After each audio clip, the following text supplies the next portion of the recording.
تو ابھی دین اسلام آیا نہیں تھا، ابو بکر صدیق کی عمر 4 سال تھی۔ ان کے والد گرامی ابو قحافہ عثمان بن عامر وہ بت خانے لے گئے اور بتوں کا تعارف کروانے لگے کہ بیٹا یہ ہمارا جو بت ہے یہ لات ہے، یہ منات ہے، یہ عزا ہے۔ ایک ایک بتوں کی وہ عبادت سے متعلق بھی کہتے رہے کہ اس بت کے سامنے تم نے اس طرح سجدہ کرنا ہے، اس بت کے سامنے تم نے اپنا جبین نیاز کو جھکانا ہے۔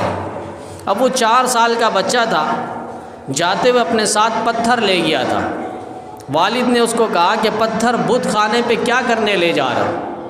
بچے نے ضد کیا تو والد نے کہا اچھا اس کو پتھر کو جیب میں ڈال دو۔ اب وہ جیب چھوٹی تھی، پتھر بڑا تھا۔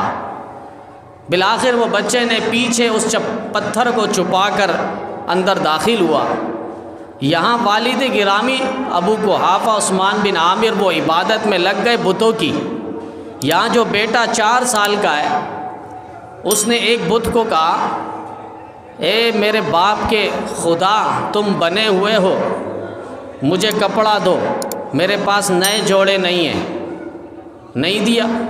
دوسرے سے کہا مجھے کھانا دو، مجھے فلاں کھانا کھانا ہے، وہ خاموش رہا۔ اب اس نے پتھر سامنے کیا اور کہا کہ اے بت یہ پتھر میں تجھے مار رہا ہوں، اگر تو خدا ہے نا اپنے آپ کو بچا کر دکھا۔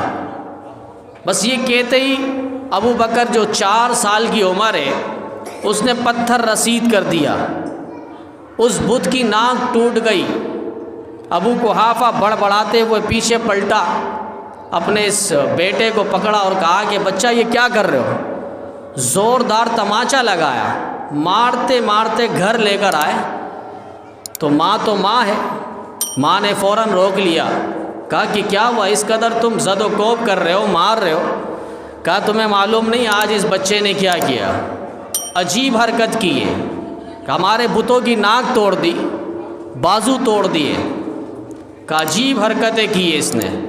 کہا ابو قحافہ اس کو اپنے حال پہ چھوڑ دو، یہ بچہ ابھی دنیا میں آیا نہیں تھا، میں نے عجیب عجیب آوازیں سنی تھی۔